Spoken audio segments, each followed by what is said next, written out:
On the line or on the phone from Hollywood, I have actress, stunt woman, and entrepreneur, Mindi Miller.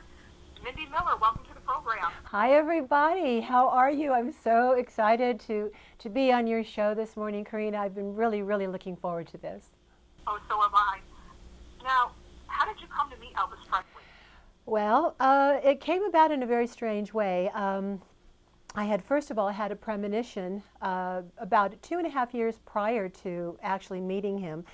And my girlfriend and I had been driving in my car. We were on the corner of Sunset Boulevard and Laurel Canyon, and there was a beautiful black Stutz Bearcat car, and that car was coming toward us.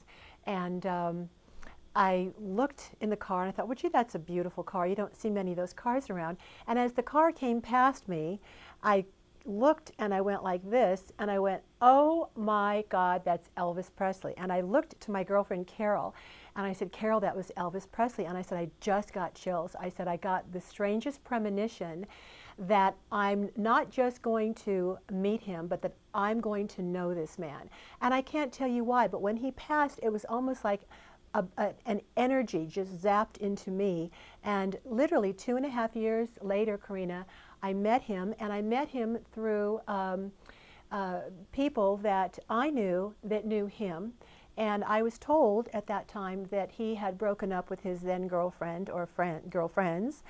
And I was living in Europe, and I had come back from living in Rome, and I was here for about a week in LA, and I came back to close at my apartment, sell my car, and take the rest of my clothes back to Europe with me. I was in Italy at the time, and I had been modeling and acting over there. I was 24, and this particular person came up to me. I was in a private club, and he said, hey, Mindy, he said, how are you? Good to see you. And I said, oh, good to see you. And he said, listen, I'd like to invite you to a really special party. And I said, you know, Ron, I don't really know. You know, I'm not going to be here that long. I said, if it's a typical Hollywood party, I really don't have an interest. And he said, well, he said, give me your number. Let me call you during the week. I said, that's fine. I said, but I'll be leaving at the end of the week. It was about 4 or 5 days. And he called me every single day, and I thought, what is it with this guy that this party must be so important? So literally the day before the party, he finally said to me, he said, look, I'm going to be honest with you. And he said, the party is at Elvis Presley's house. And right away, ding, ding, ding, ding, ding, you know, the brain went off again thinking, oh my gosh, I remember the premonition I had a couple of years ago. And I thought, you know, just go. It could be fun. You never know who'll be there, you know. So I thought, okay, I said, Ron, I'll come. So he gave me the address, he gave me the time. I, of course, was an hour late because I was busy primping and getting ready.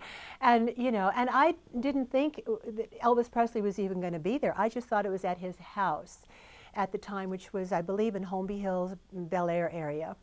And I drive up, and I come up and I notice as I'm driving up this beautiful long driveway that there are no other cars. And I thought, well, that's strange. Maybe I'm early, or, you know, I really didn't put two and two together. And I let it go.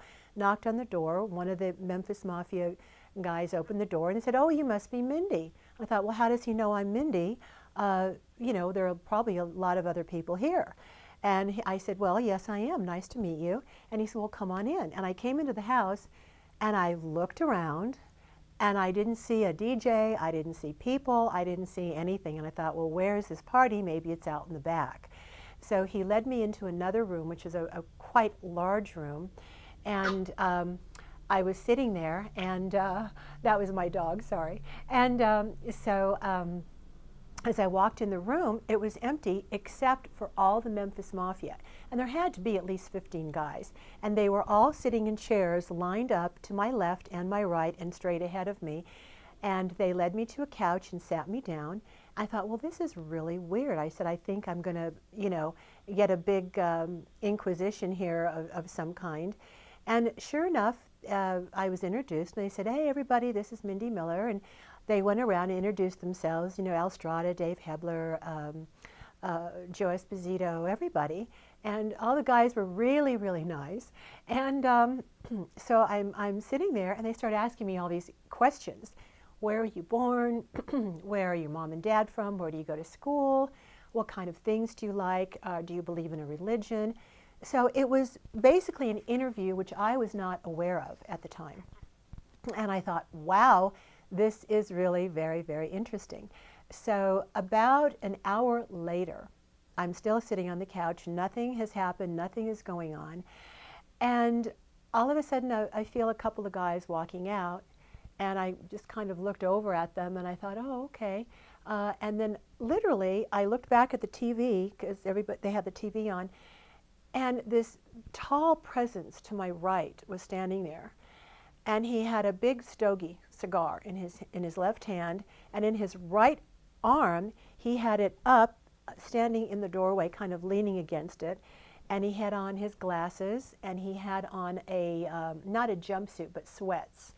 And which I learned later were one of his favorite things to wear when he was at home relaxing. So he wasn't the Elvis Presley that we think of on stage, or the Elvis that is, you know, maybe going out and he's got one of his great royal blue shirts on or something and a scarf. He was very much at home, very much not what I would have expected. And he walked in the room, and I looked over at him like that, and he looked back at me, and he said, honey, he said, sorry I'm late, but so are you. And I don't know why, Carina, but it just threw me for a loop, and I thought it was so, so funny. And I just burst out laughing, and then he started laughing, and then all the guys in the room started laughing. So it really broke the ice, which was great. And when everybody saw that everybody was just relaxed and not, you know, so tense anymore, he came around to the front of the coffee table, and he came around and sat down to my left, and he put out his hand, and very quietly he said, hi, honey, I'm Elvis. And I looked at him, and he took my right hand, and I looked at him, I said, hi. I said, I'm Mindi. And we shook hands, and we never stopped talking after that. And that was my introduction to him that night. And then the night went on, and you know, I can go on unless you have another question you want to ask me, but I can, you know, elaborate. Oh, okay.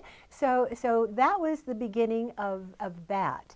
And as the night wore on, I noticed that the guys were leaving one by one until there was nobody in the room but Elvis and myself.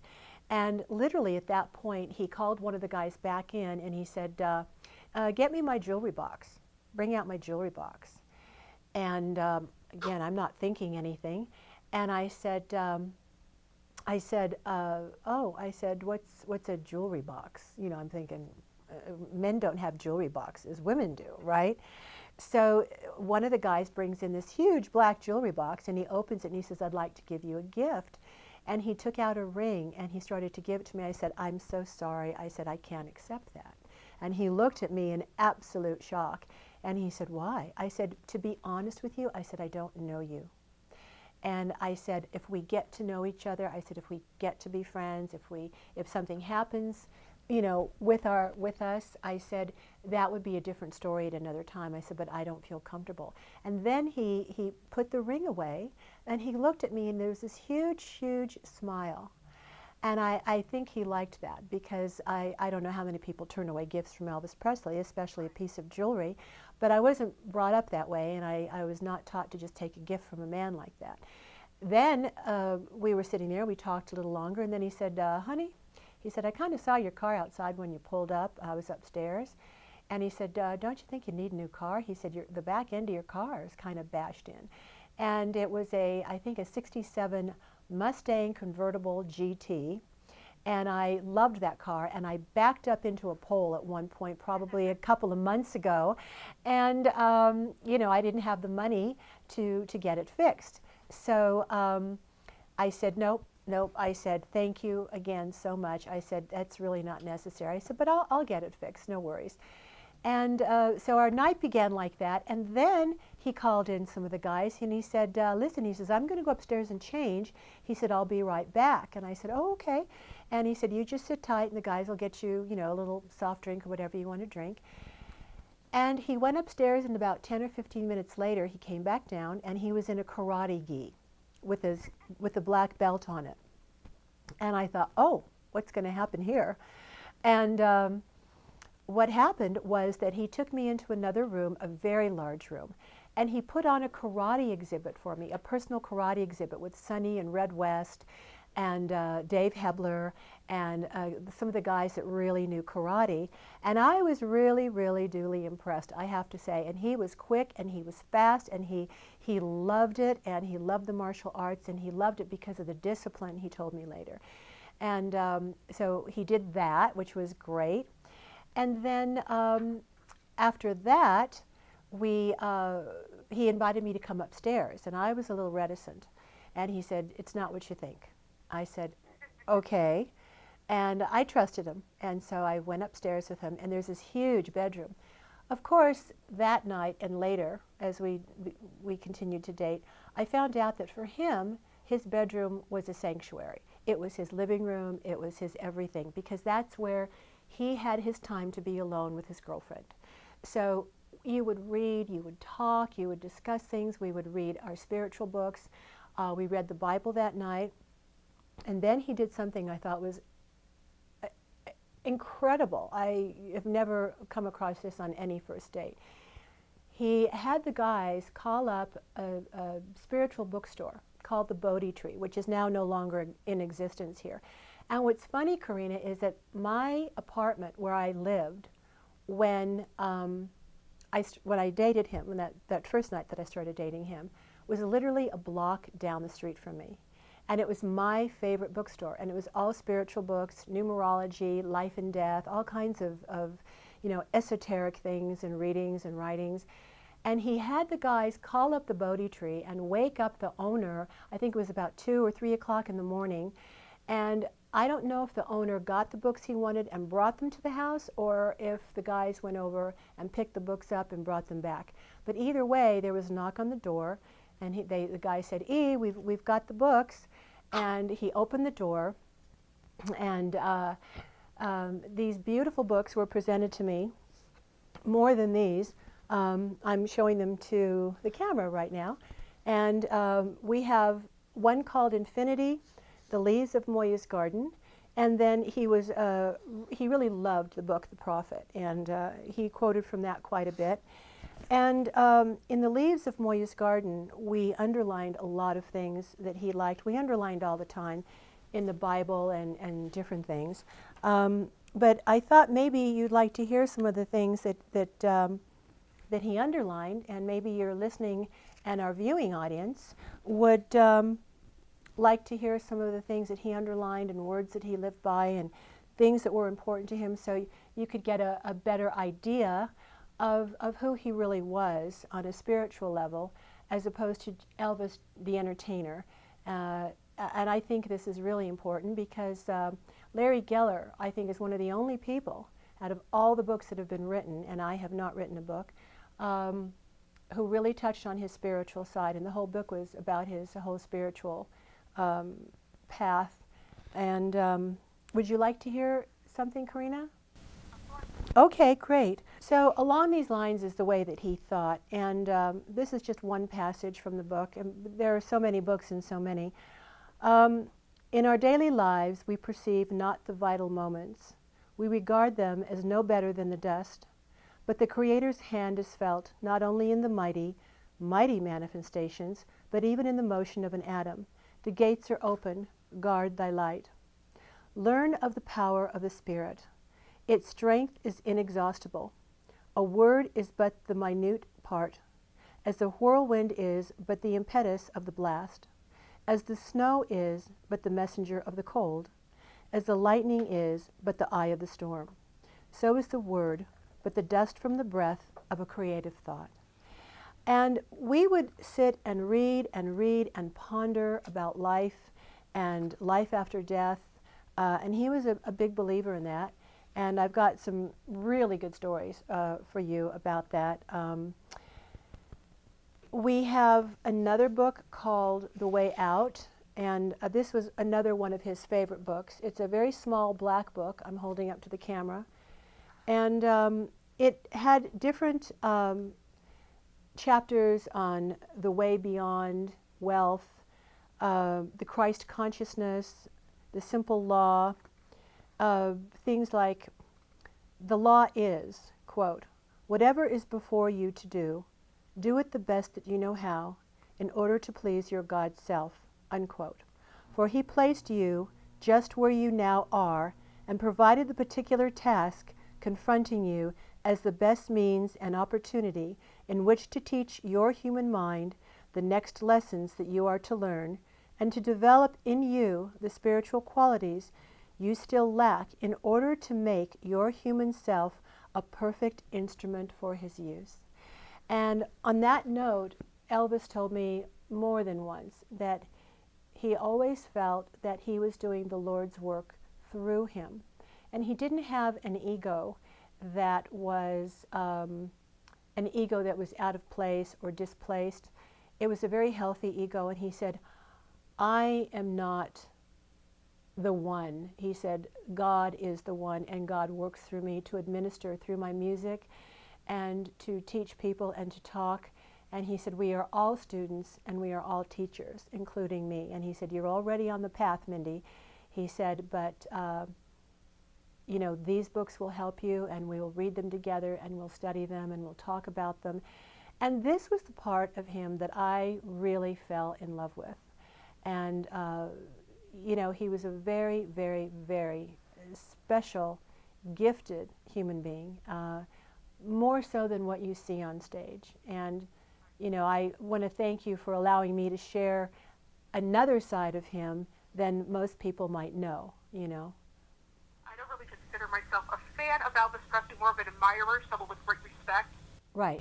That's someone who would jump on the stage and rip his clothes off, and someone who just really wanted to talk to him and get inside his head. And I always thought it would be interesting to see him, when you watch these entertainment shows, like American Idol, I would love to see Elvis up there, or The Voice, Elvis up there critiquing them and giving them guidance on how to shape their careers, how to sing properly.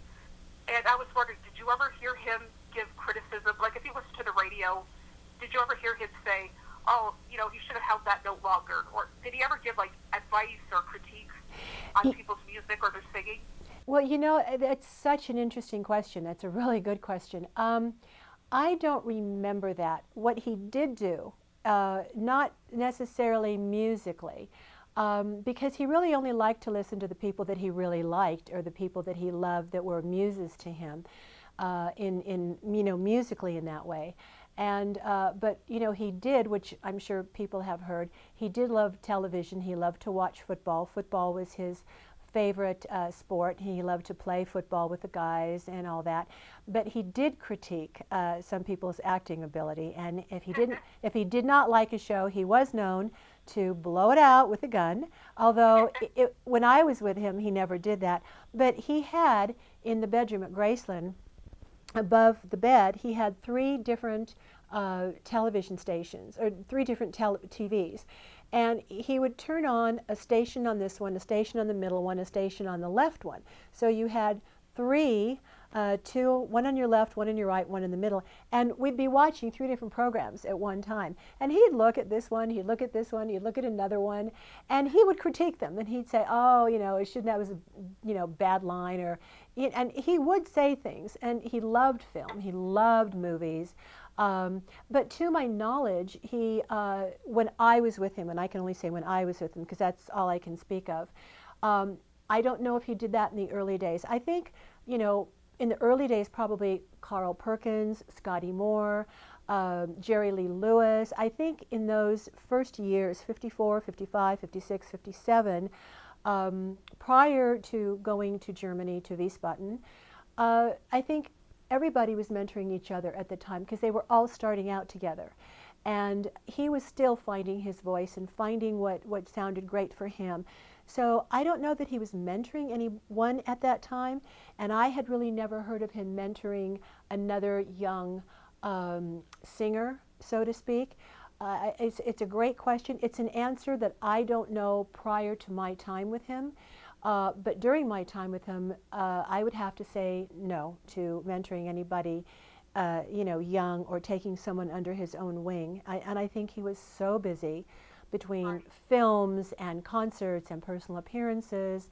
And even though there was a long lapse before he came back in '68 for the comeback special, you know, he was a busy guy with all kinds of things. So I don't know that he would have had the time to mentor, but it would be good to know. Maybe throw it out there, and his fans would do more research on it and find out, because I think it's a really good question. Yeah. And now, surely he must have sang to you. Do you want to describe that? He did sing to me, Carina. Oh gosh, that was I'm getting chills right now, honestly. He did sing to me, and the first night, the first date that I spoke about upon meeting him, when we were up in the bedroom, he said, "Honey," he said, I'm going to release a new single," and at that time it was a 45. You know, I think we still had the 45s at that time, and it was one of those old video machines that, you know, went around and around, and they were big and heavy, and it was sitting in his bedroom. And he turned the music on, and he literally that day, he said, had finished up recording it, and it was a song called "Trouble." And it has been to this day, not because he sang it to me, but because I ended up falling in love with the song. And later, Travis Tritt did a rendition of it that I have, and I love Travis Tritt's rendition also. But it goes, well, I was a little bitty baby when my daddy hit the skids.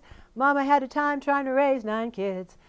Da da da da da, 'cause it was impolite, and da da da da da, just to treat you right. And it was Trouble, and there was dun dun dun dun dun dun dun dun dun dun dun dun, and I'm singing off key, but it was one of those great country rock and roll hard beat songs, and I fell in love with it. And oddly enough, he did the song a few times in concert after that, but he didn't continue it, and I don't know why. I guess maybe it wasn't a favorite of the fans, or it wasn't a favorite of his.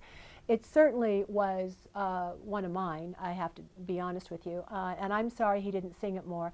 And when we were on tour, he never sang it. I never heard it. So I think maybe once or twice. And when sometimes we'd be in the car, I remember he bought me a car. We were in Las Vegas, and he wanted one of the guys to drive it to Palm Springs, because we were going to fly to Palm Springs from Las Vegas. And I said, can we drive the car? I said, it would be so much fun to drive this new car to Vegas. And, you know, he looked at me, and I'm just being normal, because I'm thinking, why can't we drive the car? I'm not thinking Elvis Presley, you know, bodyguards and all that. I really wasn't thinking that way. And he said, well, honey, let me see what I can do. So he literally canceled the plane. He canceled the pilot. He canceled everybody, which was a lot of money. You know, it's gas and the pilot and the plane and flying. And, you know, just to fly from Vegas to Palm Springs was not, it was like a half-hour flight, 45-minute flight. And he literally got in the car, and I'm going to tell you a funny story about this. He got in the car and turned on the radio, and David Stanley was in the car, and I think it was David Hebler in the car also. It might have been Al Strada, I'm not sure. But they sat in the back. I sat shotgun, and Elvis drove the car. It was a 455 4-speed Hearst white Trans Am with red and white interior, Carina, and a big, beautiful eagle on the front of the hood. And thinking back today, of course, that he loved that car because it was a muscle car, which I liked, and it resembled the jumpsuits that he wore with the eagles and the capes and things. Stupidly, I had the eagle taken off because I don't know why, I had it taken off. But now, of course, I wish I hadn't. But he turned on the music, and he started singing along to the music in the car, and then we all chimed in and we all sang, and he loved to sing. And so we sang all the way to Palm Springs, and when we got to Palm Springs, he got out, and we got out of the car and parked the car, and he turned on some music, one of the first things he did, and started singing. And sometimes he would walk around the house, and he would tap his feet, or he would hum, things like that. It wasn't all the time, but when he was really in the mood to sing, he would sit down at the piano at Graceland, and he would get the guys together, and we would harmonize. Everybody would sing and harmonize, and of course it would be the gospel music because that was his favorite, and that's what he was brought up with. And so he loved the gospel music, and because of that, it became some of my favorite music ever. And I learned the songs, and I have some of his favorite. If somebody said to me, you know, what are your favorite songs, I would have to say How Great Thou Art. That to me is the all-time, and he sang that at his last concert, and it makes me cry. I mean, it really does. He was so powerful in that, and you could see that it was a struggle for him.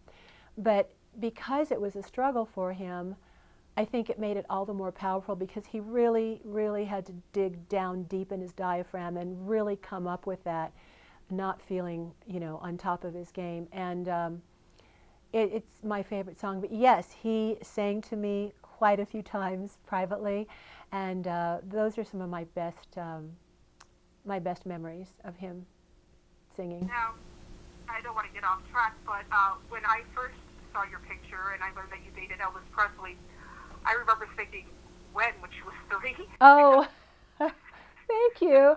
Yeah, no, I was actually 2, Carina. Yeah. I was thinking, she looks younger than I do. I mean, and you have a YouTube channel where you discuss how we can all look as beautiful as you do and as young as you do. Yes, you know, I have a fabulous coach by the name of Gail Casper, and she's actually shooting the video right now that's going to be on YouTube so that everybody all over the world can see it. And I went to her in March of this last year, and I said, you know, this is what I want to do. And in our first class, she actually said to me, she said, who here besides acting or modeling has something else that they're involved in that they want to parlay and everything together? And I raised my hand, I said, me. And she said, what would that be? And I said, well, I said, I've been an esthetician for the last 17 years, and I'm really, really into health, and I'm really into skincare, which is my primary thing, and staying out of the sun and eating right. And my first 3 YouTube shows that Gail actually shot, and so I'm so happy to have her on my team. She's incredible. She really helped me formulate these shows for YouTube. And I'm really, really proud of them because as I was looking at YouTube and different shows and I'd see all these people that had, you know, 113,000 hits and all this, I'm like, well, but these women are talking about skincare and they're saying, oh, well, I love this product and I use this product. And I'm thinking, but who are they? And it's great to share, you know, it's great to share with girlfriends. Oh, you know, what lipstick are you using? And this is great. And oh, I love that color. But when you get into showing somebody a product and you get into teaching them something, you should really be somebody who's licensed by the state that you're living in and, you know, have something that's really real to talk about. And the more I looked, I didn't find a lot of, shall we say, real, R-E-A-L, not R-E-E-L, people on there that were discussing real health care. So I thought, you know, this would be a great opportunity to help other women, especially women in a certain age group. I'm 65. I'm very proud to say my age. Didn't used to be, but I am now. And so I like to appeal to women of all ages and men. So, you know, my thing is we're all getting older, but we don't ever have to be old. And one of my shows is on colon therapy, which for me is the fountain of youth, and I talk all about what it is. It's a very old practice dating back at least 2,000 years to the Egyptians. And my other show is the difference between a sunblock and a sunscreen, which doesn't sound massively interesting, but it actually is because it's the one thing that ages you more than anything, which is smoke, pollution, and the sun. And I know everybody wants to go out and go surfing and be in the water and horseback ride and all that, but I literally have not laid in the sun in 25 years. And you can reverse aging, the molecular structure, the cellular structure, and I go into that and I talk about that. And my third show is on 80% alkaline diets and 20% acidic. And I teach people and I talk to people about how people that have cancer, they don't know what they're supposed to be eating. And a lot of the time, the oncologist doctors will not tell you what you should be eating, but they will give you the meds, they will give you the drugs, and then they will put you on the chemo, which will burn literally your insides. And you're not putting anything good back in, and if you're not, you know, helping to try and reverse that whole process while you're burning your insides out, where are you going with it, really? So I teach people that we all may have dormant cancer cells, but if you don't feed them, they're not going to grow. So it's, you know, my analogy is if you don't feed a newborn baby, what's going to happen to it? It's going to die, right? So if you're not feeding cancer cells, what's going to happen to them? There would be not really a reason for them to metastasize and to grow and to proliferate and to take over your other body organs. So these are the kind of things that I talk about on YouTube. I'm getting ready to do more shows for the new year now that we're out and we're in January. But I'm proud of these shows, and I speak about what I know. And I have people that write in, they ask me questions. I had one lady, fabulous gal, her name is Louise Eastbrook. She's a Facebook friend, and she emailed me from England, and she said, oh, well, I'm in a Whole Foods store here in England. She said, and I want to make sure, and she's walking around the aisles, and she's texting me and emailing me while she's walking through the aisles of Whole Foods. And she says, now I just want to make sure I'm picking up the right alkaline foods here. And I said, oh, okay. And I, she said, will you please send me the sheet on the foods? And I said, well, you can go online and Google them too, but I'm going to send you the sheet. And she said, I'm starting to eat this way, and I'm drinking the alkaline water. And, I really thank you for such a lovely compliment, Carina. I really do. But I like to use myself, thank you, Lord, for keeping myself as young as I can for my age, and to, be grateful for everything, and to be very thankful. And I think those things are very important, as well as eating right and staying out of the sun and exercising, all the things we hear. But you've got to have the discipline. If you don't have the discipline to do these things, it's not going to happen on its own. And you have to wake up every day, and you have to make the conscious effort to shop correctly and eat correctly. I always say no red meat unless it's bison, because it's the best meat for you. Nothing from the cow. Jack LaLanne, who I used to do a lot of his ads for, I don't know if you've heard of Jack LaLanne. He may be before your time, but he was one of the biggest. Oh, you do? Okay. Well, he was one of the biggest exercise guys, in the country many, many years ago. And I used to do some of his workout ads for him and things, as well as Arnold Schwarzenegger and all those guys. But, I started very young. I started at 13. So that has a lot to do with it. But it is reversible. It's not irreversible. It is reversible. You can lose weight. You can look great. Your molecular structure changes every, or your cellular structure, I would say, your cellular structure changes every 28 days. Your entire molecular structure of your body changes every 7 years. So when people say, oh, well, I'm too old, it's an excuse. Oh, well, I don't have time. We can all make the excuses. But if you really want something, you'll make it happen. And that goes for whatever it is. And you'll find when you start eating right and you start doing these things, everything else in your life begins to fall into place. And I've seen that happen in my own life. And it's wonderful. So, it's a good thing. Was Elvis given a particular regimen, diet, or exercise? He was, and he did follow it before going on tour in the concerts. He wanted to look the best he could for his fans, and he loved his fans more than anything. I mean, he really did, because he knew, and he used to tell me a lot of the time, he used to say, he said, I could have the best management in the world. I could have the greatest voice in the world. Not to say that he thought he did. He said, I could have this, I could have that, as could anybody. But if the fans, if the people don't buy the tickets to see the concerts, if they don't buy the tickets for the movies, if they don't buy the albums, if they don't buy his music and listen to him and don't want his autograph, where are you? You could, I remember Sammy Davis Jr. years ago saying, you know, I could have been the best little black tap dancer in the world in my garage, but who's going to know me if I'm not out there and there aren't the fans? And he was absolutely right. You have to have those fans. And so he would diet, he would work out, he would do his karate.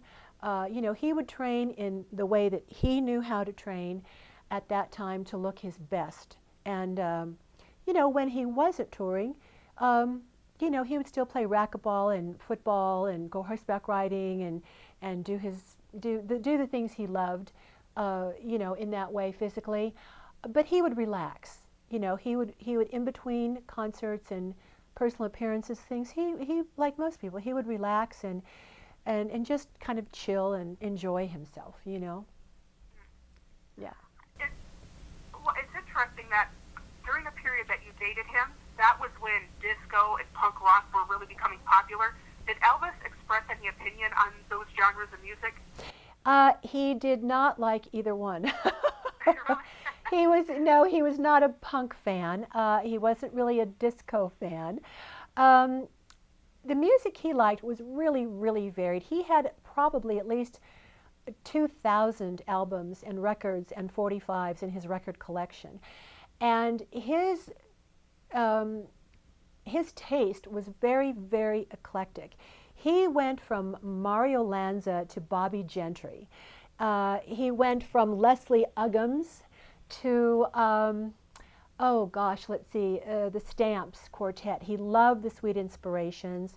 He loved Dean Martin. You wouldn't have thought that he would have loved Dean Martin. He liked music that was very strong music, very clear music. He preferred soloists to rock bands. He was not really into rock bands. He had a few albums of the Beatles. He had a few albums of some groups, but he was really into solo artists. Interestingly enough, more male than female. He liked Vicky Carr as a female solo artist.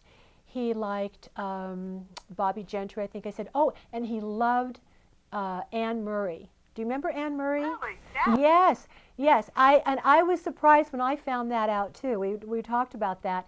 And he liked Anne Murray because he felt her voice was strong, crisp, and clear. And he loved that kind of singing. And she was Canadian and is Canadian, I guess. I don't. Yeah. Is she still with us? I don't know. Yes, she is. Okay, Yeah. I like Anne Murray. I think she's great. So he liked that. But of course, as everyone knows, his favorite music was gospel, and you know that's the music that he grew up on, and that's the music that his mama and daddy, I should say, took him to church on. And you know there was white gospel as well, but he liked the black gospel music. And anytime he could as a kid. Oh, and do you know he started singing at 2 years old? I read something about that. Yeah, he started singing at 2. He knew very, very early on what he wanted to do, even before, you know, he did these little school things, you know, like Old Shep and all that at 10 years old. But he used to go down to the church, go down the street, and sing with the kids on the street. And they'd play their music, and they'd just sing out loud. And he really learned to harmonize there. And he loved more than anything harmonizing. And we used to harmonize when we'd sing. We'd go to sleep a lot. You know, we'd be in the bedroom, and we'd be laying in the bed, and we'd just start singing. We'd harmonize. He goes, okay, honey, you take the low part, and I'll take the high part. And it was so much fun. I mean, it was the best time. And so his music is all over the place. And the great thing about him is that he appreciated everyone, and he saw the good in everyone, and he wanted to learn about all kinds of music. He liked hymns, he liked marches, he liked oh my gosh, there was so much. And if you go to Graceland today and go into the music room, you'll see a huge collection. And it's really interesting because, you know, a lot of people think, well, he's just a country hick boy, just rock and roll. Not at all. And when he sings his gospel songs and he goes into that deep, you know, vibrato or the baritone or whatever, you can hear the Mario Lanza coming out. You can hear the gospel coming out. You can hear all of this in his music. And, you know, if you really listen to all his different albums, he's got a huge variety of songs that he sings, you know, from very lighthearted. Sorry? Do you like classical composers? I'm sorry? like classical composers? He did. He didn't have a lot. He liked Mozart. He liked some Beethoven. I don't know about Bach. I know that he liked, I'm trying to think who else. There were some other people. Oh, he did have an album of Mozart, and he did have an album of let me think, Brahms. He liked Brahms. Oh, and you know who he did like? Brenda Lee. Oh, I knew that, yes.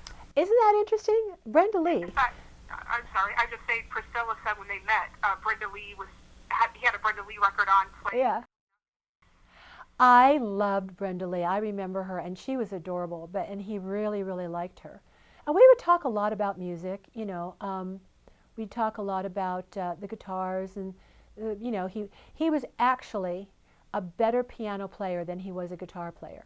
And later on in his life, the guitar for him became more of a prop than actually playing it. He played it in the very early days, but as he got older, it was a prop.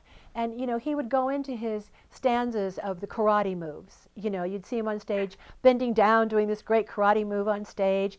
And you know, you really can't do that with a guitar in front of you. And he would take the guitar off and hand it off to Charlie Hodge, who gave him all his scarves and things. But you know, he liked guitars,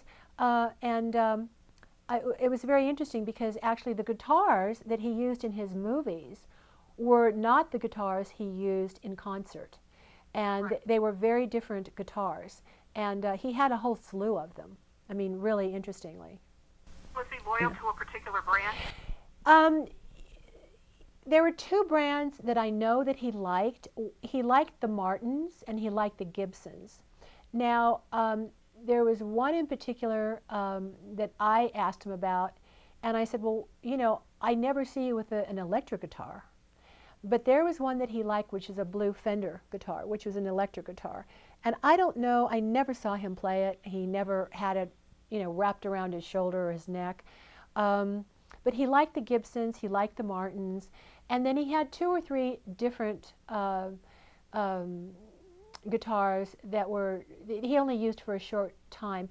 There was one guitar that I want to say was a 1928 Gibson J200, and I think that was one of the longest lives of him using that guitar in concert, and I want to say it was about 7 or 8 years, and I think it was something like 56 or 57 for about the next 8 or 9 years. That was a long run for one guitar. Not that he didn't intersperse it with another guitar here and there, but that guitar worked a lot. Later on, you know, prior to his passing, he used Martins more. And the Martin guitars he used on stage 74, 75, 76, 77. But again, you know, he was gaining weight. It wasn't as easy to have the guitar and play it. And so it was more of a prop. And he might, you know, string a few bars on it or, you know, stanzas or whatever. But for the most part, you know, later on, it became more of a prop. But he had some great guitars. There's one guitar, I don't know which one it is, I'm sorry, but it was just bid on the auction, I think, yesterday. And I think the reserve on it was something like $300,000, and that only went to 270. So it may not have been sold. And that was one of his better favorite guitars. Yeah. What I find interesting about you is, besides the women he acted with and dated, when you hear about his girlfriends, they made it in show business or got careers in show business after they dated Elvis. Right. You were in show business before you met Elvis. That's true. Would you elaborate on that? Yeah, sure. I started in the entertainment business very young.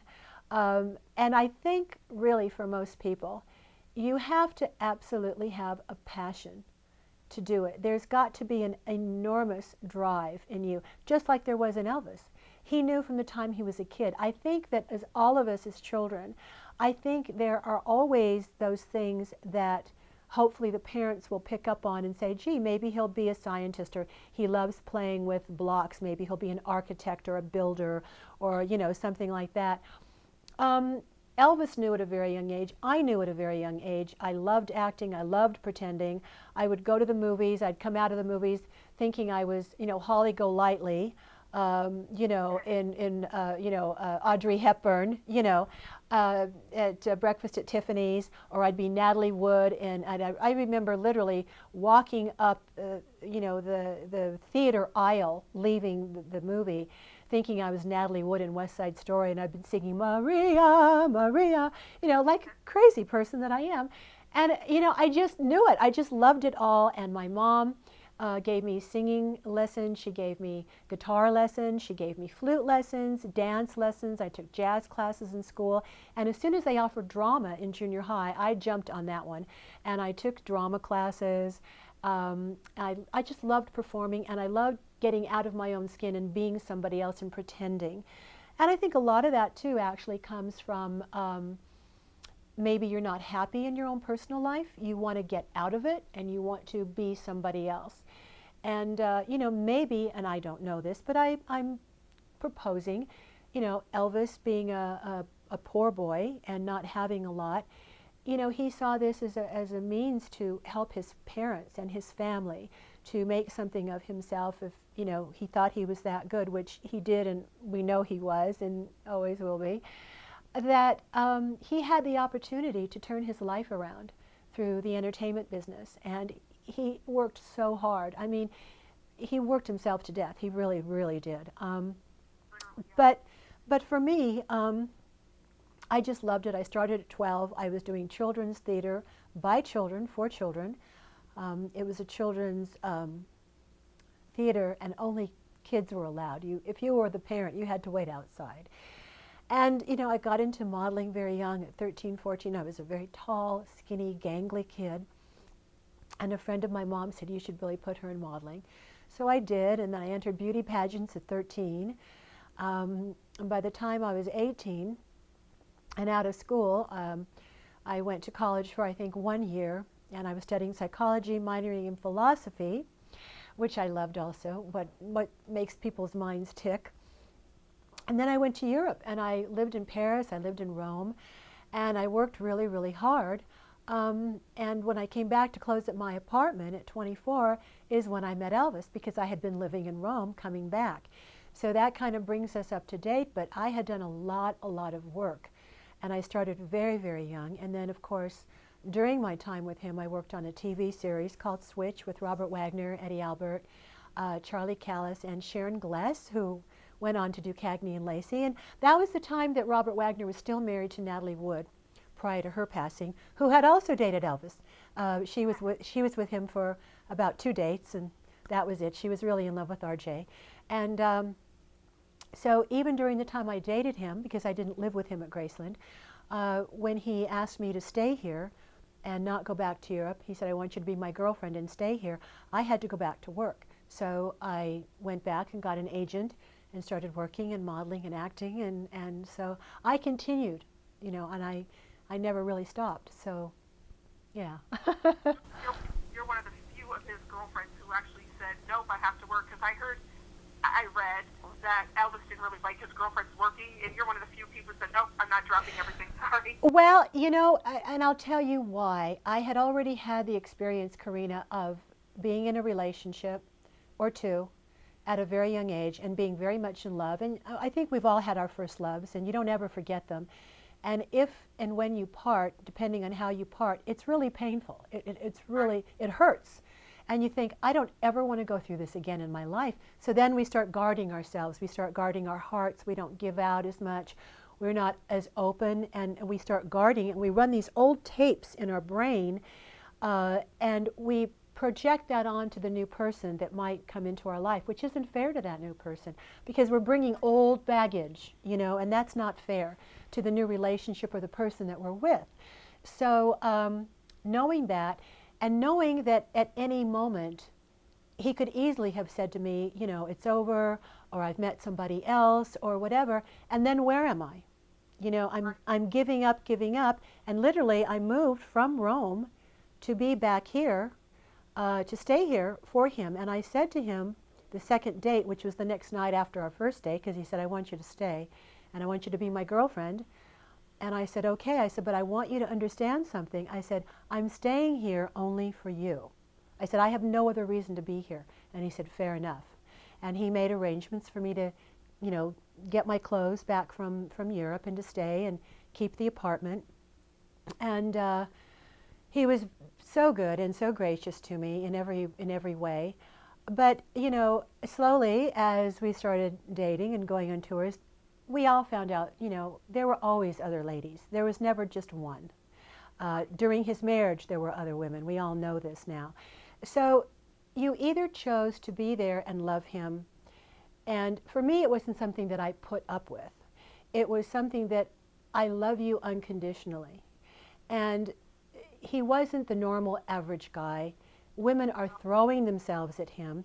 And I will say this in his defense, you can count on one hand how many actual girlfriends he had, because most of the women that came and went, like Sybil Shepherd, and these actresses that promoted themselves through him, they had one date. They went out on one date with him. They weren't around. They didn't come back and go on tour and do these things. Natalie Wood, I mean, I can go down the list. And they weren't considered girlfriends. They were dates, but they weren't considered girlfriends. If you were considered a girlfriend, and he told the guys in the group, this is my girlfriend, or one of my girlfriends, or a girlfriend, they came to you and sat you down and said, okay, you're going to be with E. This is what's going on. And I was sat down by them and told, these are things that you're going to see, and these are things that may happen, and you need to watch them.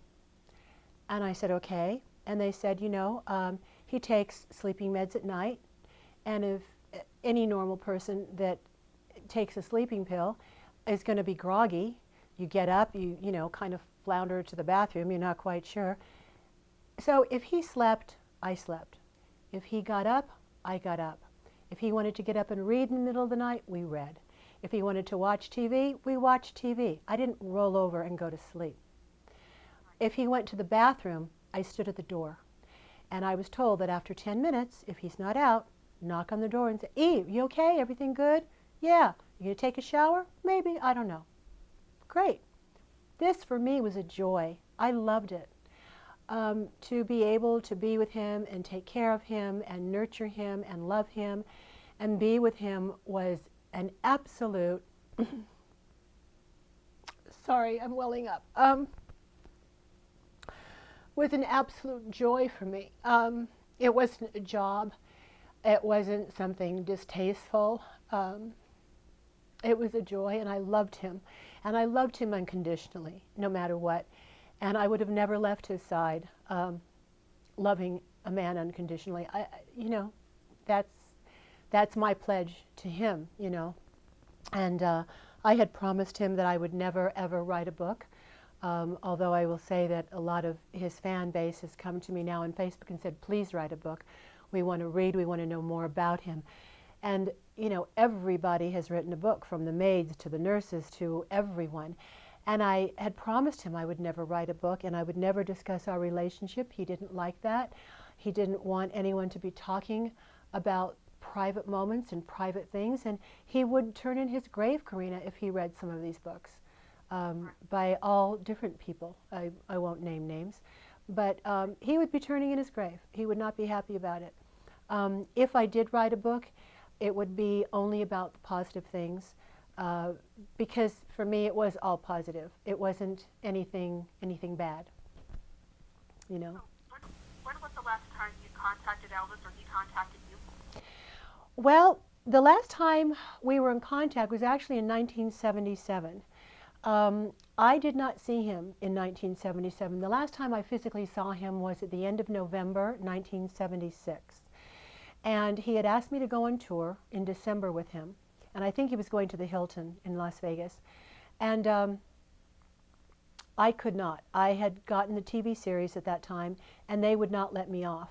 And he said, well, can't you get off for a week or so? And I said, Elvis, I said, you remember in your films, you're under contract. You cannot break a contract. You can be sued. And he said, yeah, I know, I know. And I said, you know, I just can't. And that broke my heart because honestly, I would have preferred to have been with him.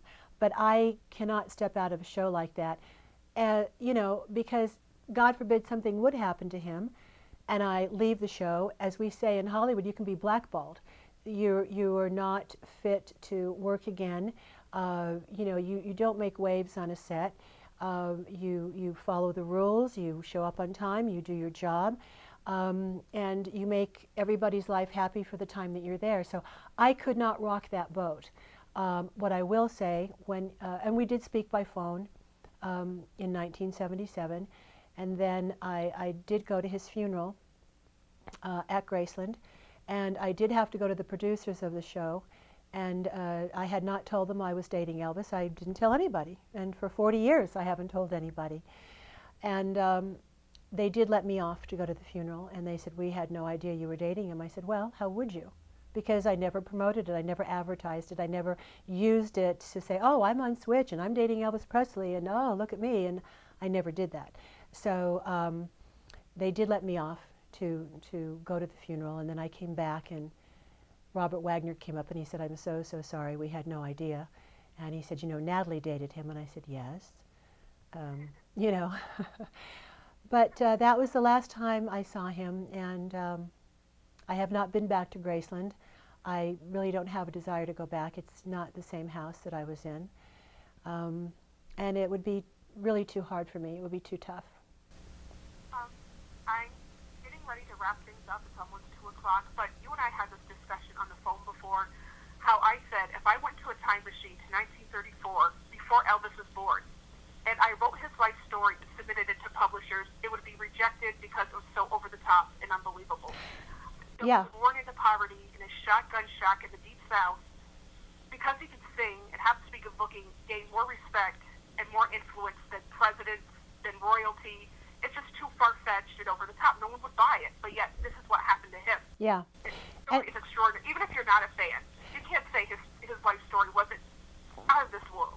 Out of this world. And you don't, I mean, you hear other stories like that, but not to the same magnificence and splendor as this man's career. And you know, a lot of people likened him to Christ. I mean, I have to say this in closing, because they would say, well, Jesus born in a manger, Jesus born with no money, no funds, no education, no this, yet he administered to so many people. And you know, Elvis and I talked about that, and he said, you know, the Lord works through me. He said, I administer like Jesus did, but to my fans through my music, through my religion, through my spirituality, through my spiritual readings and things. He said, but there's only one God, there's only one Lord, one Jesus. And he said, and that's not me, I'm just the man. And he said, I'm a simple man. And that's how he always thought of himself, as a simple man, even though he had everything. And you know, he gave it all away. He gave cars, jewelry, clothes. He gave it. If you liked something, he gave it to you. He didn't care. The material things didn't mean anything to him. He enjoyed them. That they were toys for him. You know what I'm saying? Right. They were toys. And I want to thank you so much for sharing your life with us, sharing this amazing story, and selecting us to tell it too. Thank you so much. Oh, it is my pleasure. And I want to give a shout out to Elvis. We love you madly. Happy, happy 81st E. You are loved, you are missed. And I want to give a shout out to the Mohawk tribe. And, you know, Elvis was part Cherokee and part Jewish. People may not have known that. And I just want to give a shout out to all your listeners and thank them for listening, and to remind them that this will be on YouTube. It will be up and running so they can hear it again and see it. And they're welcome to look for me on Facebook, Mindi Miller, Miller, and join me on Facebook and find me on YouTube and see the shows, and contact me for anything you need to know or want to know, whether it's about Elvis and we can share some stories, or skincare, or whatever you want to do, and you know, all that good stuff. Thank you so much. God bless you, Carina. Thank you so much, and I wish you and all your listeners a very, very happy New Year.